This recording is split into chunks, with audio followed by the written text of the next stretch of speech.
بڑے پیر کو لے کر کے جیسے ہی اس کی ماں جاتی ہے، استاد کہتا ہے بیٹا عبد القادر غوث اعظم پڑھ بسم اللہ۔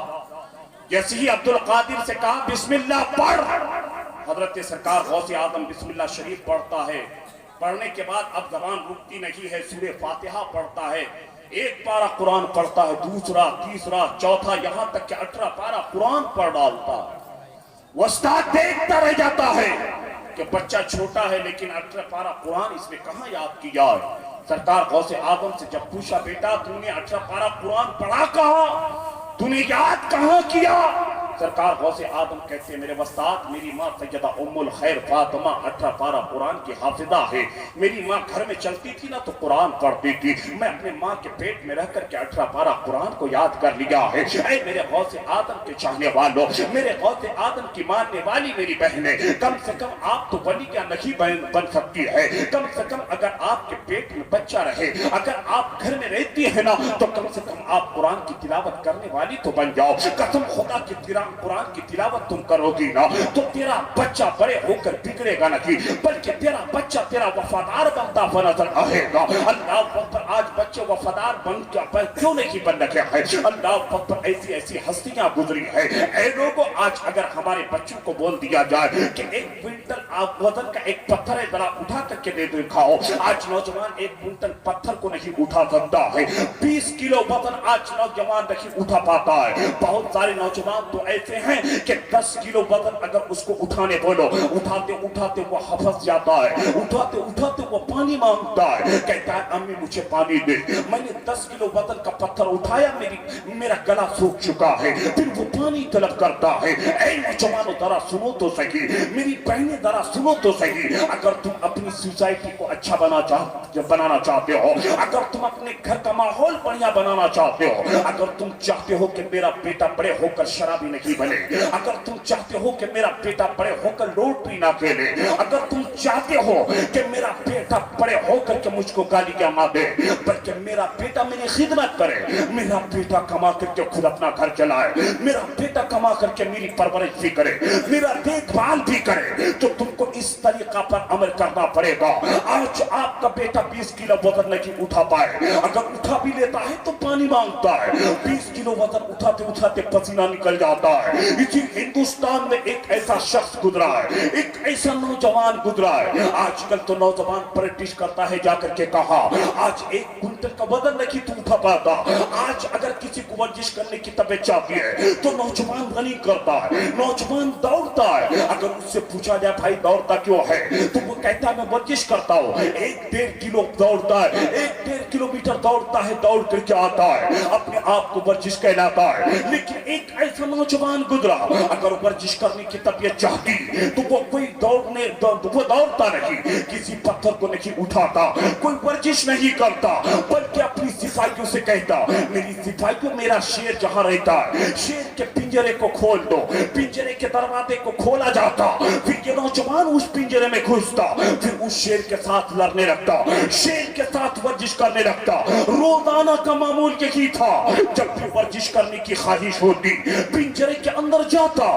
شیر کے ساتھ لڑنے لگتا، شیر کو پٹک دیتا، روزانہ ایسا کرتا۔ لیکن ایک دن کا معاملہ ایسا ہے، نوجوان پنجرے کے اندر جاتا ہے، ایک طرف سے شیر لپکتا ہے، ایک طرف سے نوجوان اس کو پکڑتا ہے، ورزش کرتے کرتے اس نوجوان کو جب جوش آتا ہے، شیر کے دونوں جیبرے کو تو ہاتھ سے پکڑتا ہے، ایک ہاتھ سے اوپر والے شیر کے جیبرے کو پکڑتا ہے، دوسرے ہاتھ سے شیر کے نیچے والے جیبرے کو پکڑتا ہے، پکڑنے کے بعد شیر کو پھاڑ ڈالتا ہے۔ جب اس نوجوان نے شیر کو پھاڑا، پورے شہر میں جنگل کی آگ کے طرح جنگل میں جس طریقے سے خبر پھیلتی ہے اسی طریقے سے آگ کے طرح خبر پھیل جاتی ہے، سارے لوگ اکٹھا ہو گئے، اب سارے لوگ آپس میں چیمی گوئی کیا کرنے لگے کہ یہ نوجوان کھاتا کیا ہے، اس کی ماں نے اس کو کھلائی کیا تھی کہ اس نوجوان نے شیر کے دونوں جیبرے کو پکڑ کے پھاڑ ڈالا۔ اللہ اکبر، سارے لوگ جمع ہو گئے. اب سارے لوگ اس نوجوان کے ماں کے گھر کے طرف رخ کرتا ہے. جب سارے لوگ اس نوجوان کے ماں کے گھر کو گھیر لیتا ہے, وہ نوجوان کوئی دوسرا نہیں تھا بلکہ حضرت ٹیپو سلطان کی ذات تھی. حضرت ٹیپو سلطان کی ماں سے جب سارے لوگ سوال کرنے لگے, اے عورت بتا تو صحیح, اے ٹیپو سلطان کی ماں بتا تو صحیح, تو نے اپنے بچے کو بچپن میں کیا کھلائی تھی؟ کیا تو نے اپنے بچے کو دودھ زیادہ پلائی تھی؟ کیا تو نے اپنے بچے کو اچھا غذا کھلائی تھی؟ کیا تو نے اپنے بچے کو زیادہ کھانا کھلائی تھی؟ جس کی وجہ سے تیرے بیٹے میں اتنی طاقت آ گئی ہے, جس کی وجہ سے تیرے بیٹے میں یہ جرأت اور ہمت آ گئی ہے. میری بہنیں ذرا غور سے سننا, اس عرس کے پروگرام سے پیغام لے کر کے جائے, آپ بھی پیغام لے کر کے جائے. اگر آپ اپنے اولادوں کے مستقبل کو سدھارنا چاہتے ہیں, حضرت ٹیپو سلطان کی ماں کہتی ہے, اے لوگوں سنو سنو, میں نے اپنے بچے کو زیادہ غذا تو نہیں کھلائی ہے, میں نے اپنے بچے کو دودھ تو نہ زیادہ پلائی ہے, میں نے اپنے بچے کو اچھا کھانا تو نہ کھلائی ہے, لیکن اے لوگوں سنو, جب میرے بیٹے ٹیپو سلطان کو بچپن میں بھوک لگتی تھی, دودھ پینے کا زمانہ تھا, جب اس کو بھوک لگتی تو مجھ کو دیکھ کر کے رویا کرتا, چیخیں مارتا. میں اس کے رونے کو دیکھ کر سمجھ جاتی کہ میرے بیٹے ٹیپو سلطان کو بھوک لگ گئی ہے. ٹیپو سلطان کی ماں کہتی ہے, اگر میں بے وضو رہتی نا, میرا بیٹا روتا رہتا تھا, میں پہلے وضو بنا لیتی تھی. ارے اب تو طرف کے کہہ دو یا رسول اللہ, بات سمجھ میں آ رہی ہے, لاکھ کے کہہ دو یا حبیب اللہ. ٹیپو سلطان کی ماں کہتی ہے, میرا بیٹا روتا رہتا تھا, میں پہلے وضو بناتی تھی, پھر پیغمبر اعظم صلی اللہ علیہ وسلم پہ 11 مرتبہ درود پاک پڑھتی تھی, پھر اپنے بیٹے ٹیپو سلطان کو دودھ پلاتی تھی. ٹیپو سلطان کی ماں کہتی ہے, اے لوگوں, اگر میرے بیٹے ٹیپو میں یہ طاقت آئی ہے, نہ کھانا کی وجہ سے آئی ہے, نہ دودھ کی وجہ سے یہ طاقت آئی ہے, نہ اچھی غذا کی وجہ سے یہ طاقت آئی ہے, اگر میرے بیٹے ٹیپو میں یہ طاقت آئی ہے تو نبی پہ درود پاک پڑھنے کی وجہ سے آئی ہے. اس لیے اے میری بہنیں, اگر تیرے بچے چھوٹے ہیں نا, اپنے بچوں کو دودھ پلاتے پلاتے, مصطفیٰ پہ نام پڑھتے پڑھتے دودھ پلائیں, قرآن کی تلاوت کرتے کرتے اپنے بچوں کو آپ دودھ پلایا کریں, آپ نبی پہ درود پڑھتے پڑھتے اپنے بچوں کو دودھ پلایا کریں. قسم خدا کی, جب وہ بیٹا بڑا ہوگا نا, تیرا وہ بیٹا غدار نہیں بلکہ وفادار بنتا ہوا نظر آئے گا. رات کو سونے چاہے گا, پہلے ماں کی خدمت کر لے گا, باپ کا پیر دبا دے گا, پھر جا کر کے وہ بچہ سوئے گا. اس لیے آپ کو طریقہ مصطفیٰ پہ عمل کرنا پڑے گا. اس لیے تو اقبال نے کہا تھا, طریقہ مصطفیٰ کو چھوڑنا کی وجہ بربادی, اسی سے بھی قوم دنیا میں بے اقتدار اپنی. لوگوں, میں نے پہلے ایک بات میں نے کہی تھی کہ اہل سنت والجماعت کا یہ عقیدہ ہے کہ انسان درود پاک پڑھتا ہے. انسان کیا کرتا ہے, گھر میں اگر فاتحہ ہوتی ہے پہلے آپ درود پاک پڑھتے ہیں, اگر آپ مسجد میں جاتے ہیں تو پہلے درود پاک پڑھا کرتے ہیں. ہر نیک کام شروع کرنے سے پہلے آج سنی درود پاک پڑھتا ہے. درود پاک پڑھنے سے آپ کو فائدے کیا ہے پتا ہے؟ امام غزالی فرماتے ہیں, سرکار امام غزالی کہتے ہیں کہ اللہ تعالیٰ نے اس آسمان کے نیچے, اس زمین کے اوپر ایک ایسا لمبا چوڑا فرشتہ پیدا کیا ہے. امام غزالی کہتے ہیں وہ فرشتہ اتنا لمبا ہے کہ اس فرشتے کا سر عرش الہی سے لگا ہوا ہے اور قدم تحت الثری میں ہے. تحت الثری زمین کے 7ویں حصے کا نام ہے. اللہ اکبر, پر اس فرشتے کا قدم زمین کے تحت الثری میں ہے, سر عرش الہی سے لگا ہوا. اتنا لمبا فرشتہ ہے. امام غزالی کہتے ہیں وہ فرشتہ اتنا چوڑا ہے کہ وہ اپنے ایک پر سے پورے پچھم کو ڈھانپا ہوا ہے, دوسرے پر سے پورے مغرب کو ڈھانپا ہوا ہے. اتنا لمبا چوڑا فرشتہ ہے. امام غزالی کہتے ہیں جب نبی کا کوئی دیوانہ مصطفیٰ پہ درود پڑھتا ہے, جب نبی کا عاشق نبی پہ درود پڑھتا ہے, یہ لمبا چوڑا فرشتہ ایک پانی کنار میں جا کر غوطہ لگاتا ہے. یہ لمبا چوڑا فرشتہ ایک پانی کے نہر میں جا کر کے ڈوبکی لگاتا ہے. امام غزالی کہتے ہیں یہ فرشتہ پانی میں ڈوبکی لگانے کے بعد جب اس ندی سے باہر نکل کر زمین پہ آتا ہے, جیسے ہی یہ فرشتہ زمین پہ آتا ہے نا, یہ فرشتہ اپنے دونوں پر کو زمین پہ جھاڑتا ہے. امام غزالی کہتے ہیں کہ اس فرشتے کے پر سے جتنے پانی کے قطرات زمین پہ گرتے ہیں, ہر پانی کے قطرات کے بدلے اللہ ایک ایک فرشتہ پیدا کرتا ہے. ارے نہر کے کہہ دو یا رسول اللہ, میری بات سمجھ میں آ رہی ہے آپ حضرات کو؟ اگر سمجھ میں آ رہی ہے اپنے ہاتھ کو اٹھاؤ, کہہ دو یا سرکار غریب نواز. ذرا غور سے سننا, سرکار امام غزالی کہتے ہیں ہر پانی کے قطرے کے بدلے اللہ ایک ایک فرشتہ پیدا کرتا ہے. جیسے ہی فرشتوں کی پیدائش ہو جاتی ہے, ہر فرشتوں کی پیدائش ہو جاتی ہے, اب یہ سارے فرشتے اللہ کی بارگاہ میں عرض کرتے ہیں اے مولا تو نے ہمیں پیدا کیا ہے, ہمیں کوئی کام دیتے.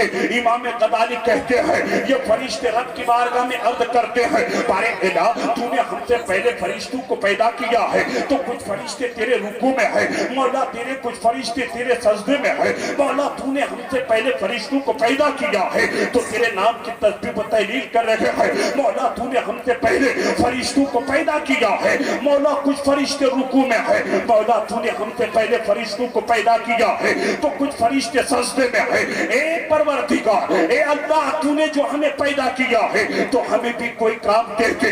امام غزالی کہتے ہیں رب کی بارگاہ سے آواز آتی ہے فرشتوں کام چاہتے ہو؟ فرشتے عرض کرتے بارے الہ کام چاہتے ہیں. امام غزالی کہتے ہیں رب کی بارگاہ سے آواز آتی ہے اے فرشتوں, میرے جن بندوں نے میرے محبوب پہ درود پڑھا ہے اسی درود کی برکت سے ہم نے تم کو پیدا کیا ہے. اے فرشتوں لو تیرا رب تجھے کام دے رہا ہے, ان درود پڑھنے والے میرے بندوں کے لیے تم قیامت تک مغفرت کی دعائیں کرتے رہو. سبحان اللہ سبحان اللہ. نبی پہ درود پڑھتے ہو ثواب تو ملتا ہی ہے, نبی پہ درود پڑھو گے تو یہ فرشتے قیامت تک آپ کے لیے مغفرت کی دعا کرتے رہیں گے. اس لیے پیغمبر آدم کے دیوانوں کثرت سے درود پاک آپ پڑھا کریں. میری بہنیں آپ بھی کثرت سے درود پاک پڑھا کریں. اللہ نے ان اولیاء کو ایسی ہی مرتبہ عطا نہ کیا ہے, اللہ نے اولیاء کو کتنا پاور عطا کیا ہے ذرا ذہن کو آپ حاضر کریں, پھر میں آپ کو بتا دوں اگر اللہ نے اولیاء کو یہ پاور عطا کیا ہے. سنو تو صحیح سرکار غریب نواز کون ہے؟ سرکار غریب نواز رحمت اللہ تعالی علیہ جب اجمیر کی سرزمین پہ آتے ہیں آپ دین کی تبلیغ کرتے ہیں, جب آپ کفر کی دھرتی پہ اللہ کی وحدانیت کا اعلان کرتے ہیں تو کفر کی دھرتی میں زلزلہ آ جاتا ہے. سرکار غریب نواز رحمت اللہ تعالی علیہ جب اجمیر کی سرزمین پر پہلی مسجد کی بنیاد آپ نے رکھی تھی نا تو پرتھوی راجا کے سپاہیوں نے جا کر کے یہ شکایت کر دی تھی اے پرتھوی راج چوہان سنو صحیح, یہ فقیر جو اجمیر آیا ہے اتنی مسجد کی بنیاد رکھ دی ہے. پرتھوی راج نے کہا تھا اے میرے سپاہیوں بتاؤ تو صحیح, میری فوج بتاؤ تو صحیح وہ کب مسجد کی تعمیر کرواتا ہے؟ فوج نے کہا تھا رات کی تاریکی میں, رات کے اندھیرے میں. پرتھوی راج نے کہا تھا رات کے اندھیرے میں مسجد کی تعمیر وہ فقیر کیسے کرواتا ہے؟ تو فوج نے کہا تھا اے پرتھوی راج سنو, وہ رات کے اندھیرے میں چراغ روشن کرتا ہے پھر مسجد کی تعمیر کرواتا ہے. پرتھوی راج نے کہا تھا بتاؤ تو صحیح پھر چراغ روشن کرنے کے لیے اس کو تیل کہاں سے ملتا ہے؟ تو فوج نے کہا تھا کہ وہ اجمیر کے دکانداروں سے خرید لیتا ہے. جب اتنا سننا تھا پرتھوی راج اب آگ پگولا ہو گیا, اپنی تمام فوج سے بول پڑتا ہے میری فوج جا تمام دکانداروں سے جا کر کے کہہ دے کہ راجا کا یہ آرڈر ہوا ہے کہ کوئی فقیر کے غلاموں کو تیل نہیں دے گا. جب راجا کے یہ آرڈر اجمیر میں جاری ہوتا ہے اللہ اکبر عصر کی نماز کے بعد حضرت خواجہ قطب الدین بختیار کاکی حضرت غریب نواز کی بارگاہ میں آتے ہیں. آنے کے بعد عرض کرتے حضور آپ تیل تو ختم ہو گیا ہے, چراغ کیسے روشن کیا جائے گا, آج رات میں مسجد کی تعمیر کیسے کی جائے گی. سرکار غریب نواز نے کہا جا قطب الدین, جا میرے مریدوں, جاؤ دکان سے تیل خرید کے لے کر کے آؤ. تمام مریدین چلے گئے, دکانداروں سے جا کر کے کہتا ہے دکانداروں ہمیں تیل دے دو. جب خالی برتن نکال کے دکان کے سامنے رکھتا ہے, تمام دکاندار انکار کر جاتا ہے, کہتا اے فقیر کے خادموں سنو, آج ہمیں تمہیں تیل نہیں دیں گے. خواجہ قطب الدین کہتے ہیں, میرے غریب نواز کے تمام خدام کہتے ہیں کہ تم لوگ تو روزانہ تیل دیتے تھے, آج تیل دینے سے انکار کیوں کر رہے ہو؟ سنو تو صحیح, تیل ہم ایسے نہیں لیں گے, بلکہ ہم تجھ کو معاوضہ دیں گے پھر تیل دو. ہم تم کو پیسہ دیں گے تیل کے بدلے میں, روزانہ دیتے تھے آج بھی پیسہ دیں گے. ہمیں ہم پیسہ دیتے ہیں, تم تیل دے دو. تمام دکاندار انکار کرتا ہے, سنو سنو ہم تجھے تیل نہیں دیں گے. جب دکانداروں نے انکار کر دیا تو میرے غریب نواز کے مریدوں نے کہا تھا, خواجہ قطب الدین نے کہا تھا, دیگر خدام نے کہا تھا, کیا بات ہے دکانداروں کیوں انکار کر رہے ہو؟ دکاندار کہتے ہیں کہ اجمیر کے راجہ پرتھوی راج چوہان نے یہ آرڈر جاری کیا ہے کہ کوئی دکاندار اس فقیر کے خادموں کو تیل نہ دینا, اس لیے کہ راجہ کے آرڈر کو ہمیں ماننا پڑے گا. راجہ کے آرڈر کے خلاف ہم نہیں کر سکتے ہیں. جب اتنا کہا, اب غریب نواز کے تمام خادم خالی برتن لے کر واپس پلٹ جاتے ہیں.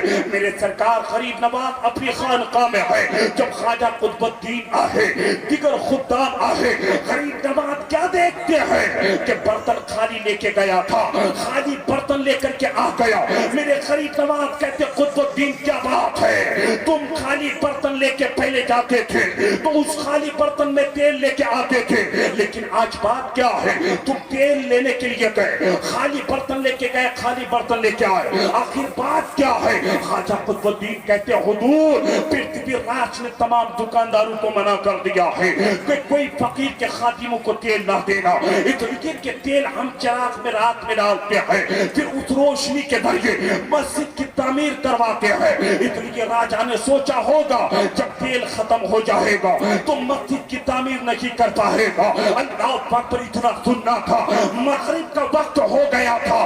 خواجہ غریب نواز سنتے ہیں تو خواجہ غریب نواز کہتے ہیں اے قطب الدین جا وضو کے لیے پانی لے کر کے آ, مغرب کا وقت ہو گیا ہے. جب خواجہ قطب الدین انار ساگر سے پانی لا کر کے غریب نواز کی بارگاہ میں پیش کرتا ہے تو غریب نواز سرکار فرماتے ہیں اے قطب الدین سنو سنو, جب میں وضو بنانے لگوں نا تو میرے وضو کے پانی کو زمین پہ گرنے نہ دے گا, بلکہ میرے وضو کے پانی کو ایک برتن میں جمع کر لینا. اتنا سننا تھا.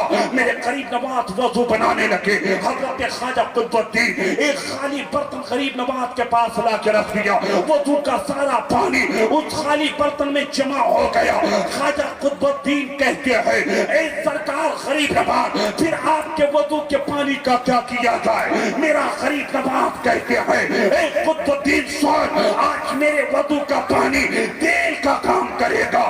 تیل تو ختم ہو گیا ہے لیکن میرے وضو کا پانی تمام چراغوں میں ڈال دے, پھر اس میں آگ جلا دے. حضرت خواجہ قطب الدین کہتے ہیں جب رات ہو گئی ہم نے اپنے پیر و مرشد غریب نواز کے وضو کے پانی کو ان چراغوں میں ڈالا. جب ہم نے آگ لگائی روزانہ سے زیادہ اس دین کا چراغ روشنی دینے لگا, زیادہ روشنی پھیلی. اے لوگوں کہنے کا مطلب یہ ہے کہ جب اللہ نے ولی کے وضو کے پانی میں یہ تاثیر عطا کیا ہے کہ اگر اس میں ڈال دے تو تیل سے زیادہ کام کرے, جب اللہ نے غریب نواز کو یہ طاقت عطا کی ہے تو پھر مدینے والے مصطفیٰ کے پاور کا عالم کیا ہوگا.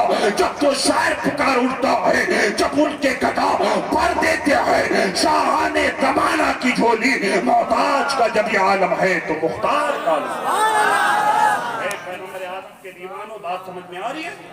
اور ایک معاملہ چلا ہوا ہے, غور سے سنو اور غور سے سنو.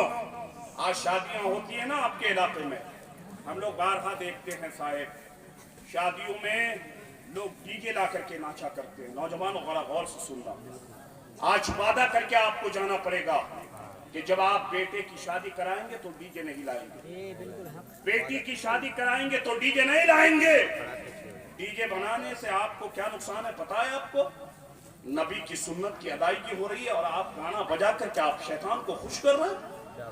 میرے مصطفیٰ کی حدیث پاک کا مفہوم ہے کہ جس گھر میں شادی ہوتی ہے نا، اگر اس گھر میں ڈی جے لگا کر لوگ ناچتے ہیں، عورتیں ناچتی ہیں، غور سے سنیے گا، اگر عورتیں ناچتی ہے ڈی جے لگا کر کے، اگر مرد ناچتا ہے، نبی فرماتے ہیں کہ اس شادی والے گھر سے دائیں جانب کے 40 گھر، سامنے کے 40 گھر، بائیں جانب کے 40 گھر، پیچھے کے 40 گھر، 40 گھروں سے اللہ تعالیٰ برکتوں کو اٹھا لیتا ہے۔ اس لیے ڈی جے نہ بجائیں، ڈی جے لگا کے کیا آپ ڈانس نہ کریں، نبی کی سنت کی ادائیگی کریں۔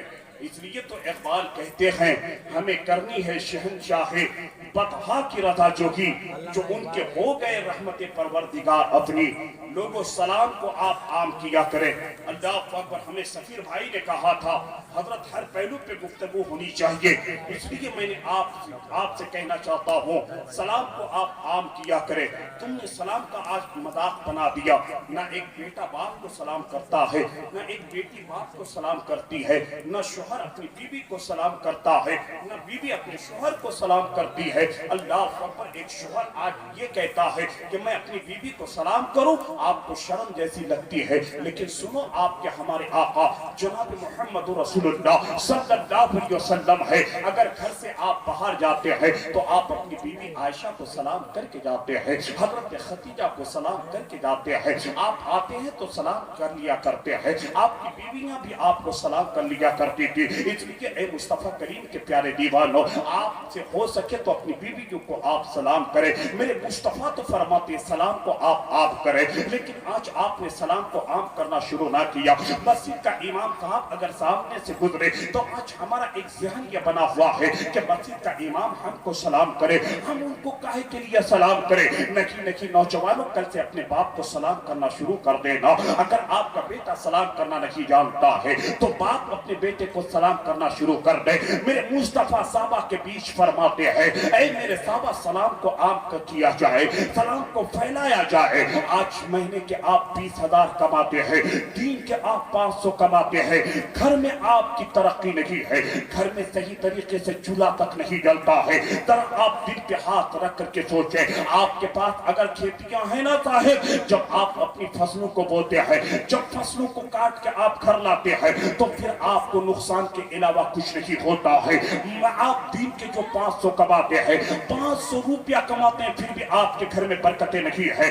آپ بے چین اور بے سکون کی زندگی آپ گزارا کرتے ہیں۔ آخر وجہ کیا ہے؟ اتنی بے چینی آپ میں کیوں؟ آج آپ کے فصلوں میں نقصان کیوں؟ اللہ قرآن میں فرماتا ہے ان الانسان لفی خسر، قسم ہے زمانہ محمدی کی کہ انسان گھاٹے میں، انسان نقصان میں ہے۔ میری بہنوں، پیغام آپ لے کر کے جائیں، کل کے اپنے شوہروں کو آپ سلام کر لیا کریں، اللہ پاک اور شوہر کو آپ سلام کریں۔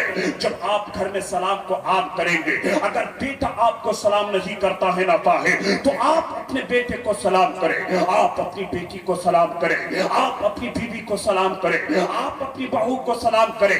2-3 دن نہیں گزرے گا اب آپ کا بیٹا آپ کو سلام کرنے کا موقع نہیں دے گا۔ پہلے بیٹا دوڑ کر آئے گا، باپ کو آ کر کے سلام کرے گا، بیوی 2-3 دن گزرنے کے بعد آپ کو سلام کرنے کا موقع نہیں دے گی، بلکہ بیوی دوڑ کے آئے گی، آپ کو سلام کرے گی، بیٹیاں دوڑ کے آئے گی، آپ کو سلام کرے گی، بہو دوڑ کے آئے گی، آپ کو سلام کرے گی۔ صحابہ عرض کرتے ہیں یا رسول اللہ، جس گھر میں سلام عام ہوتا ہے اس گھر والے کو فائدے کیا ہے؟ اگر آپ ترقی کی زندگی گزارنا چاہتے ہیں، سکون کی زندگی آپ چاہتے ہیں، تو نبی کی اس حدیث پہ آپ عمل کر لیں۔ جب صحابہ نے کہا یا رسول اللہ، جس گھر میں سلام عام ہو تو اس گھر میں کیا فائدے ہیں؟ اللہ کے نبی فرماتے ہیں کہ جس گھر میں سلام عام ہوتا ہے، جس گھر میں کثرت سے لوگ سلام کرتے ہیں، میرے مصطفیٰ فرماتے ہیں سلام کرنے کی وجہ سے اللہ تعالیٰ فرشتوں کے ذریعے اس گھر میں بے پناہ برکتیں نازل فرماتا ہے۔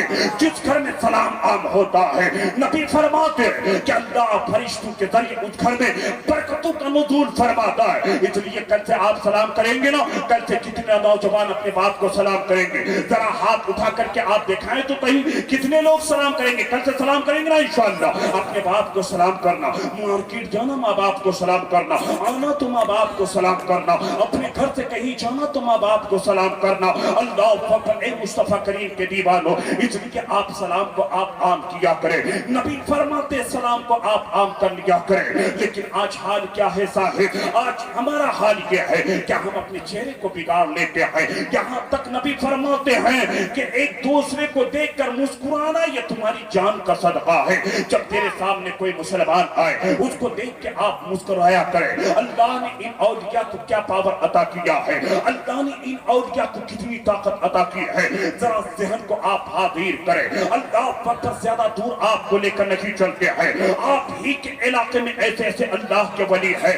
چلو آپ پنڈوا شریف کی سرزمین پر، پنڈوا شریف آپ لوگ گئے ہیں، مجھے بات یاد آئی سن لو، اس لیے زیادہ دور کی بات نہیں، آپ کو پنڈوا کی بات بتا دیتا ہوں۔ پنڈوا شریف کی سرزمین پہ حضرت مخدوم علاوہ پنڈوی رحمت اللہ تعالی علیہ ہے، آپ حضرات تشریف رکھیں۔ دیکھیے پیر صاحب قبلہ تشریف لا چکے ہیں، حضرت سید وحید الزما قادری صاحب کی آمد ہو چکی ہے۔ سنو اللہ نے ان اولیاء کو کتنا پاور عطا کیا ہے، ذرا آپ آواز کو بڑھا دیں اور سیٹی کو آپ کم کر دیں، سیٹی کو کم کر دیں۔ کہاں میں درود عالم دین حضرت علامہ سید مختار اشرف سرکار کلام رحمت اللہ تعالی علیہ اپنی کتاب میں یہ واقعہ لکھتے ہیں کہ حضرت مخدوم میں پنڈوا رحمت اللہ تعالی علیہ اللہ اکبر آپ کی شادی ہو گئی ہے، آپ کے گھر میں کوئی اولاد نہیں ہے۔ جب آپ کے پیر کا انتقال ہو گیا، حضرت خواجہ عقیل پاک عثمانی کا انتقال ہو جاتا ہے، اب لوگ کریں تو کریں کیا؟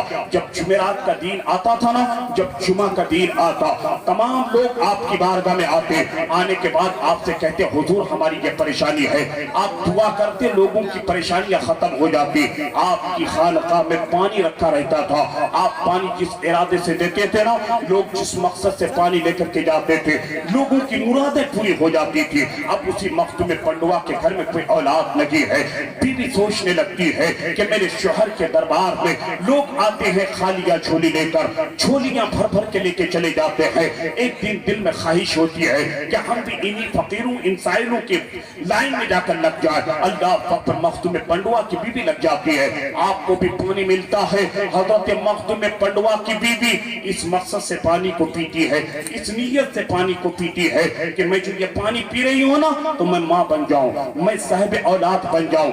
جیسے آپ نے وہ پانی پیا، ایک تاریخ میں اونٹ کا ذکر آیا ہے، ایک میں پانی کا ذکر آیا ہے، اس میں اختلافات ہیں۔ جب آپ نے پانی پی لیا اس نیت سے کہ میں بھی ماں بن جاؤں، جیسے ایک ماہ کا عرصہ گزرتا ہے نا تو اب آپ کو یہ بات سمجھ میں آ جاتی ہے میں اب ماں بن جاؤں گی، اب میں ماں بننے کے قابل ہو گئی ہوں۔ 9 مہینے کا عرصہ گزرا، اللہ وقت آپ کے گھر ایک بچہ پیدا ہوتا ہے جس کا نام حضرت نور شاہ قطب عالم رحمت اللہ تعالی علیہ ہے۔ آپ تو گئے ہوں گے پنڈوا شریف دیکھے ہوں گے، ان کے بڑے شہزادے کا جب آپ پیدائش ہوتی ہے تاریخ میں آتا ہے کہ ملک الموت آ گئے، آنے کے بعد کہتے ہیں اے مخدوم پنڈوا علاؤلہ پنڈوی آپ کے بیٹے کی روح نکالنے کے لیے ہم آئے ہیں۔ اتنا سننا تو مخدوم پنڈوا کہتے ہیں ملک الموت مجھ سے نہیں، کافی دنوں سے میری بیوی منتیں کر رہی تھی، ابھی تو بچہ پیدا ہوا ہے، جا میری بیوی سے جا کر کے اجازت لے لے۔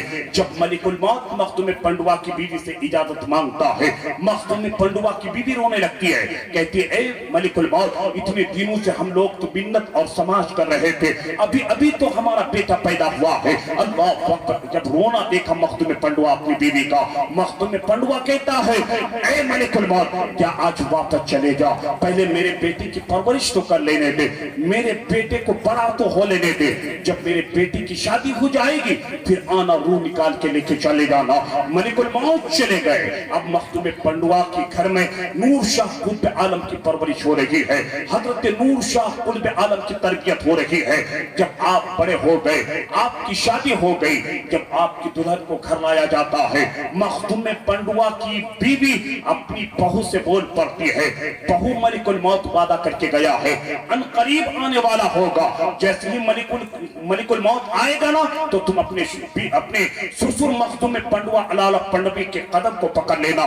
یہ کہنا جب بات ایسی تھی تو آپ نے اپنے بیٹے کی شادی مجھ سے کیوں کروائی، جب بات یہ تھی تو آپ نے اپنے بیٹے کا نکاح مجھ سے کیوں کروایا۔ فرمایا ابھی بات چل ہی رہی تھی ملک الموت آئے مختوم پنڈوا سے کہتا اجازت مختوم پنڈوا کہتا میری بیوی سے لے لے حضرت مختوم پنڈوا کی بیوی سے جب ملک الموت اجازت مانگنے لگا مختوم پنڈوا کی بھی اپنی بہو کے طرف اشارہ کرتی ہے اتنا کرنا تھا کہ حضرت نور شاہ قطب عالم کی بیوی مختوم پنڈوا کے قدم کو پکڑ لیتی ہے اپنے سسر سے کہتی ہے اے میرے سسر جب بات ایسی تھی تو آپ نے اپنے بیٹے نور شاہ قطب عالم کا نکاح مجھ سے کیوں کروایا تم نے شادی مجھ سے کیوں کروائی رونے لگی اللہ پر تاریخ بتاتی ہے جب بہو کے رونے کو مختوم پنڈوا دیکھتے ہیں جلال میں آتے ہیں جلال میں آنے کے بعد حضرت ملک الموت سے کہتا ہے اے ملک الموت جا آج بھی واپس چلا جا جس دن میرے بیٹے نور شاہ قطب عالم کی عمر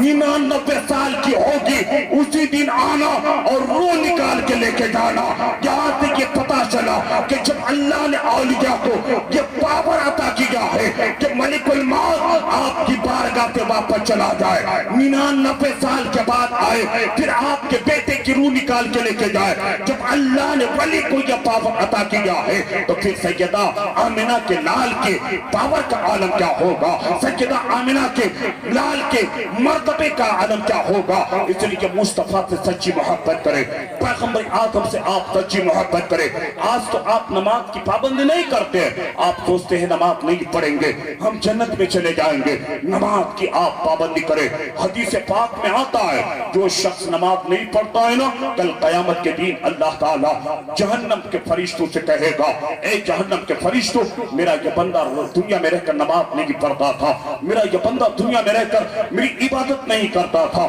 اس کے اوپر والے ہونٹ کو اوپر سے کھینچو اللہ فقط نماز نہیں پڑھتے ہو نا یہ جہنم کے فرشتے آئیں گے آگ کے لباس میں ملبوس رہیں گے نبی فرماتے ہیں جہنم کے فرشتے اس بے نمازی کے ہونٹ کو اوپر سے پکڑے گا سر کے طرف سے کھینچتے کھینچتے پیٹ کے طرف سے اس کے ایڑی کے پاس لے کر کے آئے گا جب پیچھے سے ہونٹ کھینچ کر ایڑی کے پاس فرشتے لے کے آ جائیں گے پھر جہنم کے فرشتے رب کی بارگاہ میں عرض کریں گے بارے الہ پھر کیا کیا جائے رب کی بارگاہ سے آواز آئے گی اے جہنم کے فرشتوں اس کے ہونٹ پر کیل مارا جائے جس کی جو کیل آگ کی کیل ہوگی اللہ پر اس لیے نماز پڑھو نماز نہیں پڑھو گے نا تو پھر اللہ کے پیارے حبیب فرماتے ہیں کہ اللہ تعالیٰ تمہاری قبر میں ایسے ایسے بچھو کو مسلط کر دے گا ایسے ایسے اژدہا کو مسلط کر دے گا نبی فرماتے ہیں کہ جب ایک بے نمازی کا انتقال ہوتا ہے جب بے نمازی کی قبر میں اللہ ایک ایسے اژدہا کو مسلط کرتا ہے